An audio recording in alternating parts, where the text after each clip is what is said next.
Hello दोस्तों नमस्कार। Political science learning में आप सभी का स्वागत है। हम लोग यूजीसी नेट पॉलिटिकल साइंस के सिलेबस के अनुसार इंडियन पॉलिटिकल थॉट के यूनिट को कवर कर रहे हैं, जिसमें आज की इस वीडियो में हम लोग महात्मा गांधी के पॉलिटिकल आइडियाज जानेंगे। ये हमारा महात्मा गांधी पर पार्ट सेकंड वीडियो है। पार्ट वन वीडियो हमने महात्मा गांधी की शॉर्ट बायोग्राफी को देखा था और साथ ही साथ उनका इंडियन इंडिपेंडेंस मूवमेंट में क्या योगदान रहा है उसको भी हमने समझा था। अब आइए आज की इस वीडियो हम लोग उनके कुछ पॉलिटिकल आइडियाज को समझ लेते हैं। इस वीडियो में हम लोग जानेंगे उनके नॉन वायलेंस और सत्याग्रह के कॉन्सेप्ट को, साथ ही साथ जानेंगे हम लोग उनके सर्वोदया के कॉन्सेप्ट को और उनके स्टेट और सोसाइटी को लेकर क्या विजन है, क्या व्यू है, उसको भी हम लोग देखेंगे। तो सबसे पहले देख लेते हैं उनका नॉन वायलेंस और सत्याग्रह। तो इनका जो नॉन वायलेंस और सत्याग्रह है ये एक दूसरे से जुड़ा हुआ कॉन्सेप्ट है, एक दूसरे पर आधारित है। सत्याग्रह जो वर्ड है ये दो वर्ड से मिलकर बना है। एक तो सत्य यानी ट्रूथ, सच्चाई के मार्ग पर चलने वाला, और आग्रह यानी उसकी मॉक करने वाला, उस पर बल देने वाला, इंसिस्टेंस करने वाला। तो इनका जो सत्याग्रह है वो दो चीजों को कैनोट करता है। दो चीजें इससे निकल के आती है। पहला तो ये ट्रूथ सीकिंग है, यानी सत्य की खोज करता है, सत्य को प्राप्त करने की कोशिश करता है। और दूसरा ये है कि ये अपोज करता है वायलेंस का थ्रू नॉन वायलेंस, यानी जो हिंसा होती है उसका विरोध करता है अहिंसात्मक तरीके से।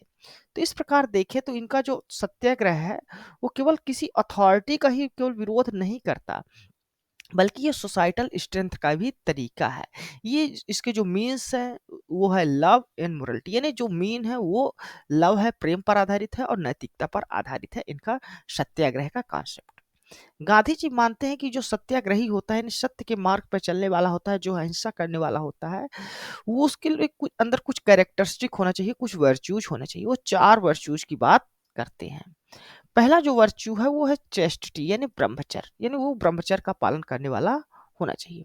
दूसरा जो कैरेक्टरिस्टिक था कि वो ट्रुथफुलनेस होना चाहिए, उसे सत्य के मार्ग पर होना चाहिए, उसे सत्य होना चाहिए, अपनी तरफ से बिल्कुल सही होना चाहिए और सही तरीकों का इस्तेमाल करना चाहिए। जो मीन है वो जस्ट होना चाहिए। साथ ही साथ वो जस्टिस की बात करते हैं कि जो होता है वो न्यायप्रिय होता है। उसके अंदर ग्रीड नहीं होती या पजेसिवनेस की भावना नहीं होती, अधिक से अधिक जो वेल्थ है उसको एक्युमुलेट करने की भावना उसके अंदर नहीं होती, किसी प्रकार की लालच नहीं होती, लालच से मुक्त होता है, सभी के लिए न्याय की बात करने वाला होता है, न्याय पर आधारित उसका जीवन होता है। और वो साथ ही साथ वो फियरलेसनेस होता है, यानी उसको किसी भी चीज का भय भी नहीं होना चाहिए, तभी वह नॉन वायलेंस कर सकेगा, यानी अहिंसा के माध्यम से वो सत्य के लिए आग्रह कर सकेगा। तो ये चार जो वर्च्यूज है, कैरेक्टरिस्टिक है, इन कैरेक्टरिस्टिक की बात गांधी जी करते हैं। साथ ही साथ जो गांधी जी की ये फिलॉसफी है वो हाईलाइट करती है importance of the align means. Means को वो बहुत ही महत्व देते हैं, यानी जस्ट एंड प्राप्त करने के लिए हमें जस्ट मीन्स का भी प्रयोग करना चाहिए।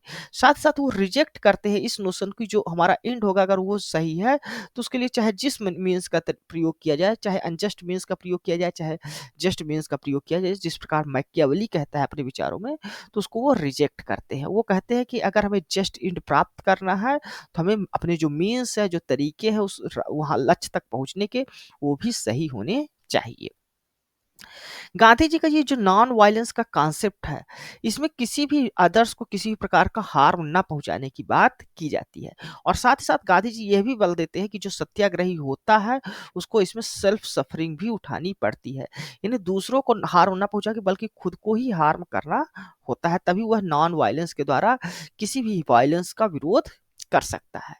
ही regarded non violence as a supreme duty. उनका मानना है कि जो अहिंसा है, नॉन वायलेंस है, उनके लिए वो सुप्रीम ड्यूटी है, सर्वोच्च कर्तव्य है। asserting that the just means is ultimate achieve just it। और इस पर भी बल देते हैं कि जो जस्ट मीन्स होता है उसी के द्वारा ही हम लोग जस्ट इंड को प्राप्त कर सकते हैं। अगर जस्ट मीन्स का प्रयोग नहीं किया जाएगा तो जो हमें लक्ष्य प्राप्त होते हैं वो हमारे लिए सही नहीं है, वो जस्ट नहीं है, वो न्यायोचित नहीं है।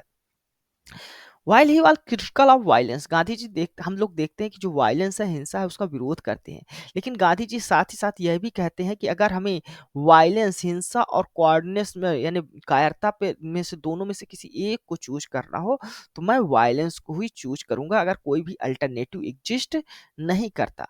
वो कहते हैं कि अगर कहीं भी खुद को डिफेंड करना हो, सेल्फ डिफेंस के लिए अगर हमें कायरता की जगह वायलेंस का प्रयोग करें, हिंसा का ज़रूरत पड़े, तो हमें उसे करना चाहिए। या ऐसे व्यक्ति की जो डिफेंसलेस है, जो अपनी सुरक्षा खुद नहीं करता, उसकी सुरक्षा के लिए हमें वायलेंस का प्रयोग यदि करना पड़ता है, कायरता की जगह वो ब्रेवरी का एक्ट माना जाएगा, वायलेंस, ऐसा गांधी जी का मानना है।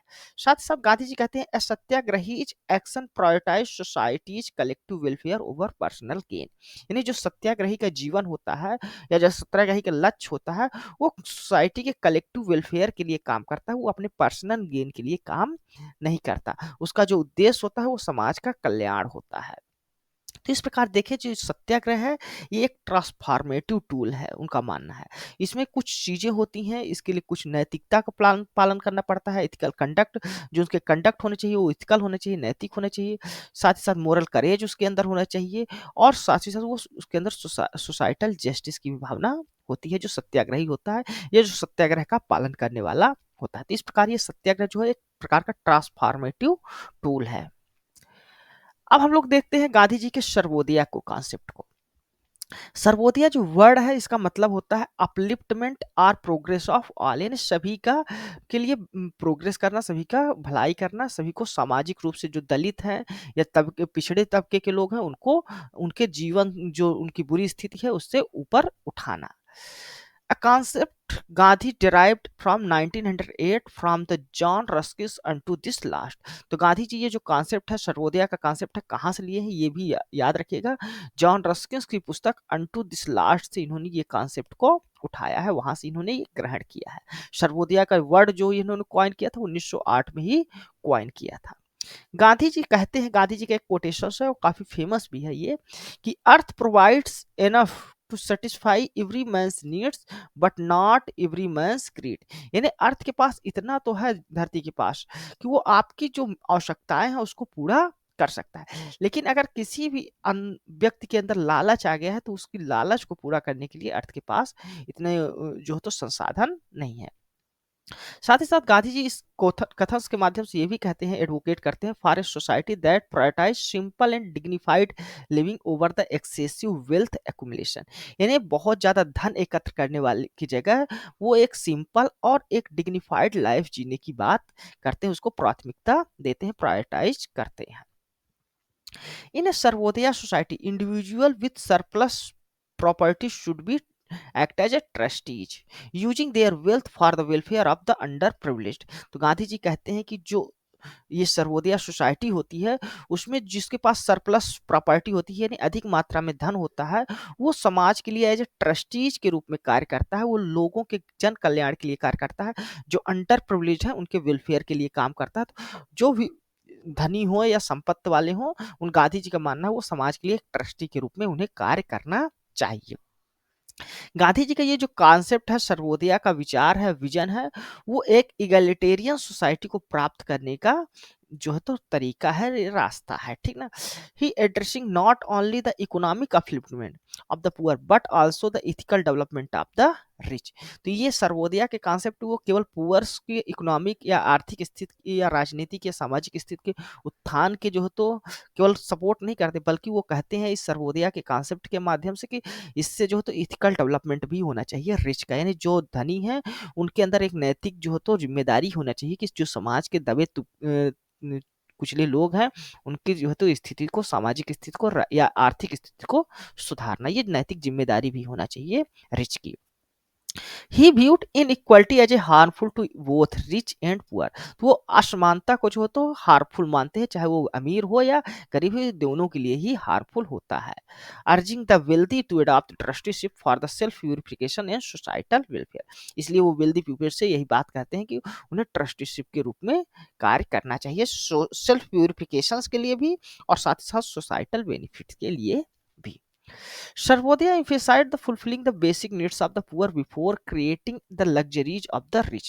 यानी जो उनका सर्वोदया का कॉन्सेप्ट है, वो ये कहता है कि जो रिच है वो अपनी लग्जरीज लाइफ जीने से पहले, वो लग्जरी लाइफ जी सकते हैं, लेकिन उससे पहले उनको बेसिक नीड्स जो पुअर की हैं उनको फुलफिल करने की कोशिश करना चाहिए या करना चाहिए, तब उसके बाद वो अपनी लग्जरी लाइफ जिए। तो इसलिए गांधी जी जो रिजेक्ट करते हैं यूटिलिटेरियन जो प्रिंसिपल्स है जो बेंथम जैसे वेस्टर्न स्कॉलर्स देते हैं। द यूटिलिटेरियन प्रिंसिपल्स क्या है? यूटिलिटेरियन प्रिंसिपल है the greatest goods of greatest number, यानी अधिकतम लोगों का अधिकतम सुख। ये उनका जो है तो यूटिलिटेरियन प्रिंसिपल है, और इसको वो रिजेक्ट करते हैं। इसके जगह पे वो कहते हैं ग्रेटेस्ट गुड फॉर ऑल, यानी सभी के अधिकतम जो गुड्स है, भलाई है, वो सभी के लिए होना चाहिए। Even the cost of personal sacrifice, यदि इसमें से कुछ लोगों को अपना पर्सनल सेक्रीफाइस करना पड़े, सत्याग्रह करना पड़े खुद का, ठीक नहीं, या सेक्रीफाइस करना पड़े, नॉन वायलेंस का तरीका अपनाना पड़े, तो जो धनी है वो अपने पर्सनल सेक्रीफाइस के द्वारा सभी के गुड्स के लिए कार्य कर सकते हैं। तो ये पर्सनल सेक्रीफाइस होगा। जो रिच हैं, जो वेल्दी पीपल हैं, वो समाज के लिए अगर ट्रस्टीज के रूप में कार्य करेंगे। These ideals represent the vision of ethical, sustainable living and collective welfare, harmonizing economic justice with moral responsibility। तो इस प्रकार इनका जो आइडियल है वो एक विजन है, एक इस प्रकार की सोसाइटी का जिसमें सभी लोग इथिकल तरीके से रहें, सस्टेनेबल जीवन जिए और कलेक्टिव वेलफेयर के लिए कार्य करें। इसमें इकोनॉमिक जस्टिस के साथ साथ मोरल रिस्पॉन्सिबिलिटीज की भी बात की गई है। इकोनॉमिक जस्टिस के साथ जो दलित हैं, जो अंडर प्रिविलेज्ड लोग हैं, और ये मोरल रिस्पॉन्सिबिलिटी उनकी होगी जिनके पास धन है, रिच है, जो वेल्दी पीपल्स है, उनकी ये मोरल रिस्पॉन्सिबिलिटीज होगी। अब हम लोग उनके कॉन्सेप्ट स्टेट और सोसाइटी को देख लेते हैं। तो गांधी जी जो स्टेट है उसको मानते हैं कि ये एक टूल्स है वायलेंस का, इसमें जो तो वायलेंस के तरीके से ही स्टेट्स जो तो रहता है, और इसको एक सोललेस मशीन्स भी वो कहते हैं जो थ्रेटन करता है इंडिविजुअल्स के फ्रीडम को। गांधी जी का मानना, गांधी जी कहते हैं कि he feared that the centralization of power in the states even when used the minimizing exploitations. वो कहते हैं कि मैं, उनके अंदर एक भय है कि वो जो पावर का सेंट्रलाइजेशन होता है स्टेट में, उससे वो भयभीत है। भले वो मिनिमाइज करता है एक्सप्लॉयटेशंस को, लेकिन वो क्या करता है, जो इंडिविजुअल्स की फ्रीडम है उसको भी धीरे धीरे कम करने की कोशिश करता है। उनका मानना है कि ये जो स्टेट्स है वो harm the humanity by the eroding individuality, यानी जो व्यक्ति की खुद की अपनी पहचान है उसको कम करते हुए संपूर्ण मानवता का नुकसान पहुंचाता है जो स्टेट होता है। विच हिस्सा है जो इसेंशियल फॉर प्रोग्रेस, जबकि जो इंडिविजुअलिटी है किसी की, वो समाज के प्रोग्रेस के लिए बहुत ही जरूरी है, ऐसा गांधी जी का मानना है। Gandhi ji preferred a state restricted to maintaining law and order. तो गांधी जी कहते हैं कि जो स्टेट होता है उसको केवल लॉ और ऑर्डर को मेंटेन करने का कार्य करना चाहिए, वहीं तक उसकी जो तो सीमा होनी चाहिए, कार्य होने चाहिए। He envision an alternative in the spiritualized and self regulatory society. वो एक जो है अल्टरनेटिव विचार देते हैं स्टेट की जगह। वो कहते हैं एक ऐसी सोसाइटी होनी चाहिए जो स्पिरिचुअलाइज्ड हो, आध्यात्मिक हो और सेल्फ रेगुलेटरी हो, यानी स्वयं पे अपने द्वारा अपने जो कर्म है उस पर नियंत्रण करने वाला होना चाहिए। Where individual rule themselves without infringing on their neighbours freedom, यानी जो इंडिविजुअल्स है, व्यक्ति है, वो अपने ऊपर स्वयं पर शासन करेगा और किसी भी दूसरे की जो है तो फ्रीडम्स को किसी भी प्रकार से हार्म नहीं पहुंचाएगा, नुकसान नहीं पहुंचाएगा, या उसकी स्वतंत्रता को कम नहीं करेगा। His concept of swaraj extend beyond the political freedom to emphasise self rule and moral discipline. तो गांधी जी के जो कॉन्सेप्ट ऑफ स्वराज है वह भी केवल पॉलिटिकल फ्रीडम की बात नहीं करता, बल्कि एक जो व्यक्ति है उसके इंडिविजुअल है, उसके सेल्फ रूल्स की भी बात करता है, जो संयम है, आत्म और डिसिप्लिन है उसकी बात करता है, मोरल डिसिप्लिन की बात करते हैं Gandhi ji. Gandhi ji idealize an enlighten anarchy where there was no need for political power और स्टेट कंट्रोल। तो गांधी जी इनलाइटन एनार्की की भी बात करते हैं। इनलाइटन एनार्की यानी सभी व्यक्ति जो हो तो प्रबुद्ध होंगे और वहां पर किसी भी प्रकार के पॉलिटिकल या स्टेट कंट्रोल की आवश्यकता नहीं होगी। सभी अपनी जिम्मेदारियों का सही से पालन करेंगे, सभी जो है तो न्यायप्रिय होंगे और किसी भी प्रकार से किसी भी दूसरे की जो स्वतंत्रता है उसको नुकसान नहीं पहुंचाएंगे, उस पर दखलंदाजी नहीं करेंगे। ऐसा गांधी जी का विजन है। तो इस प्रकार गांधी जी का जो विजन है वो राम राज्य से अलाइन करता है, एक रामराज होना चाहिए। वी आर मेहता जो तो इस चीज को एक्सप्लेन करते हुए कहते हैं कि जो गांधी जी का रामराज है उसके पॉलिटिकल, इकोनॉमिक और मोरल डायमेंशन हमें देखने को मिलते हैं। पॉलिटिकल डायमेंशन है कि जो फ्रीडम्स की बात करता है, ब्रिटिश मिलिट्री जो कंट्रोल है, ब्रिटिश शासन है, उससे राजनीतिक जो स्वतंत्रता की बात की जाती है वो फ्रीडम पॉलिटिकल डायमेंशन है। इकोनॉमिक डायमेंशन से मतलब है कि गांधी जी चाहते हैं कि जो यहाँ के लोग हैं वो ब्रिटिश के जो और इंडियन जो कैपिटलिस्ट है उन दोनों से इनको मुक्त कर दिया जाना चाहिए। और मोरल जो डायमेंशंस है वो कहते हैं कि इसमें किसी प्रकार के आर्म फोर्स नहीं होगी, उसका ऑप्शन होगा, बल्कि जो लोग हैं वो अपने मोरल्स के द्वारा अपने को सेल्फ गवर्न करेंगे। तो ये 3 डायमेंशंस बी आर मेहता जो तो बताते हैं गांधी जी के जो विजन है जिसको वो राम राज्य कहते हैं। Gandhi ji acknowledge the challenge of achieving Ramraj. Gandhi ji का मानना है कि इस प्रकार की जो सोसाइटी है वो काल्पनिक सोसाइटी है, इसको अचीव करना बहुत ही आसान या आसान नहीं है। लेकिन वो कहते हैं कि इसके लिए एक मिनिमल स्टेट होना चाहिए। मिनिमल स्टेट यानी कि जो कम से कम लोगों की लाइफ में गवर्नेंस करे, और ये आधारित होना चाहिए डिसेंट्रलाइजेशन पर, ऑटोनॉमस गवर्नेंस पर। डिसेंट्रलाइजेशन हो किया जाना चाहिए, शक्ति का विकेंद्रीकरण किया जाना चाहिए, जो लोकल लेवल्स हैं वहां पर लोगों को शक्ति देना चाहिए, अथॉरिटी देनी चाहिए। ठीक ना। ही चैंपियन द पंचायती राज, तो इसी कारण वो पंचायती राज के चैंपियन माने जाते हैं, उसको प्रपोनेंट माने जाते हैं। A step forward towards creating a village Republic, fostering self sufficiency and spontaneous cooperation. तो जो पंचायती राज होगा वहां पर जो गांव होंगे वो सेल्फ सफिशिएंसी हो और लोग एक दूसरे के कोऑपरेट करके जो तो वहां का गवर्नेंस चलाएं। He glorified village life for its community driven natures, contrasting it with urban space। तो गांधी जी क्या करते हैं, विलेज लाइफ को जो है तो ग्लोरीफाई करते हैं। वो कहते हैं जो विलेज होता है वहां पर लोग जो है तो कम्युनिटी ड्रिवन होते हैं, यानी एक समुदाय में रहने वाले होते हैं, वो एक दूसरे के साथ कोऑपरेट करते हैं, एक दूसरे के भलाई के लिए कार्य करते हैं। जबकि जो अर्बन लाइफ होती है वहां पर हमें वायलेंस देखने को मिलता है, कोर्सियन देखने को मिलता है, बल का प्रयोग देखने को मिलता है, और साथ साथ वहां पर लोग क्या करते हैं, एक्सप्लॉयटेशंस करते हैं, दूसरों का शोषण करते हैं। While emphasizing the self-sufficiency of village, Gandhi stressed the importance of inter-village integrity and cooperation, envision a network of self-reliant village interconnected by shared responsibility। तो एक ऐसा विजन्स देखते हैं कि जहां पर विलेज होंगे वो एक दूसरे से इंटरकनेक्टेड होंगे, और इंटरकनेक्टेड होंगे उनके साथ साथ जो रिस्पॉन्सिबिलिटीज होंगी वो सभी की शेयर्ड होगी, एक दूसरे के भलाई के लिए वो कार्य करने की कोशिश करेंगे। इस प्रकार का जो विजन है गांधी जी का है। तो इस प्रकार इन इसेंस में देखें तो गांधी जी सोसाइटी का मॉडल देखते हैं वो डिसेंट्रलाइज गवर्नेंस के देखते हैं, एक विकेंद्रीकरण सत्तावादी जो गवर्नमेंट है वो उसको देखते हैं, और जो आधारित होती है ह्यूमैनिटी पर, म्यूचुअल सपोर्ट पर और कलेक्टिव वेलफेयर पर। और ये रिप्लेस करती है किसी प्रकार की जो हायरार्किकल होता है, डोमिनेंस होता है, और इंश्योर करती है harmony among the individuals and community. यानी जो इंडिविजुअल्स होंगे और जो समुदाय होंगे विभिन्न, उनके बीच क्या होना चाहिए, एक सौहार्द बना रहना चाहिए, सभी एक दूसरे से प्रेम पूर्वक समाज में रहना चाहिए, किसी प्रकार की हिंसा या वायलेंस नहीं होना चाहिए। इस प्रकार के जो समाज है उसकी विजन गांधी जी देखते हैं।